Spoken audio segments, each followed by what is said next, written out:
একদিন আবু হুরায়রা রাদিয়াল্লাহু তাআলা আনহুকে তার মা মেরেছে। কে মেরেছে বলেন? কে মেরেছে? মা মেরেছে। রাসূলুল্লাহ আকরাম সাল্লাল্লাহু আলাইহি সাল্লামের কাছে এসে বলেছেন, ইয়া রাসূলুল্লাহ, হাবিবাল্লাহ, মা মেরেছে। রাসূল আকরাম সাল্লাল্লাহু আলাইহি ওয়াসাল্লাম কি বলছেন জানেন? পৃথিবীর সবার বিচার করতে পারি, আমি কোনো মায়ের বিচার করতে পারি না। কে বলেছে? রাসূল বলেছে, হাবিব বলেছে, পৃথিবীর সবার বিচার আমি করতে পারি রাসূল, আমি কোনো মায়ের বিচার করতে পারবো না। আবু হুরায়রা কি বলেছে শুনবেন? আবু হুরায়রা বলছেন, হে ইয়া রাসূলুল্লাহ, হাবিবাল্লাহ, আমি মায়ের জন্য বদদুয়া করতে আসিনি, মায়ের জন্য বিচার চাইতে আসিনি, আপনি শুধু আমার মায়ের জন্য দোয়া করেন, আমার মাকে যেন আল্লাহ তাআলা হেদায়েত দান করে, ইসলামের জন্য যেন তিনি কবুল করে নাই। আল্লাহ রসুল দুইখানা হাত তুলেছে। কে তুলেছে? আল্লাহ রসুল। তিনি তার আবু হুরায়রার মায়ের জন্য দোয়া করছেন যেন ইসলামের জন্য তাকে যেন কবুল করে নেওয়া হয়। আবু হুরায়রা একটা ছিঁড়া দৌড় দিয়েছে। ছিঁড়া দৌড় বুঝেন? লুঙ্গি ছিঁড়া দৌড়।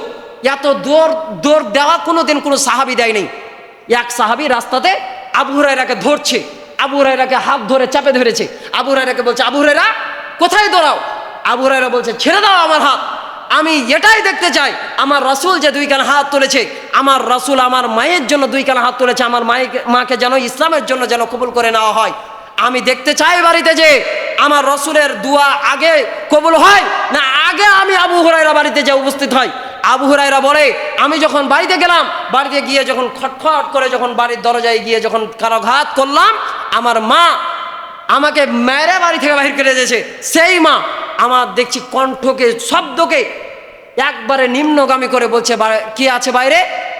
ডাক দিয়ে বলে, মা আমি আবু হুরায়রা। মায়ের কণ্ঠ, মা ছেলের কণ্ঠ শুনে বলছে, আবু হুরায়রা বাইরে দাঁড়াও, আমি গোসল করছি। কাপড় চেঞ্জ করে আমি দরজা খুলছি। কাপড় চেঞ্জ করে আবু হুরায়রা বাড়ির ভিতরে ঢুকলো। আবু হুরায়রাকে বলছে, মা কোনো কথা না বলতে, আবু হুরায়রা কোনো কথা না বলতে, মা বলছে, আবু হুরায়রার মা বলছে, হে আবু হুরায়রা, চলো, যে রাসূল তোমাকে নামাজের কথা বলেছে, যে রাসূল তোমাকে কালিমার দাওয়াত দিয়েছে, সেই রাসূলের কাছে নিয়ে চলো, আমি তার হাতে কালমা পড়তে চাই। আশহাদু আল্লা ইলাহা ইল্লাল্লাহু মুহাম্মাদুর রাসূলুল্লাহ। কালিমা পড়ে ইসলাম গ্রহণ করেছে, ইসলাম গ্রহণ করেছে এই মা।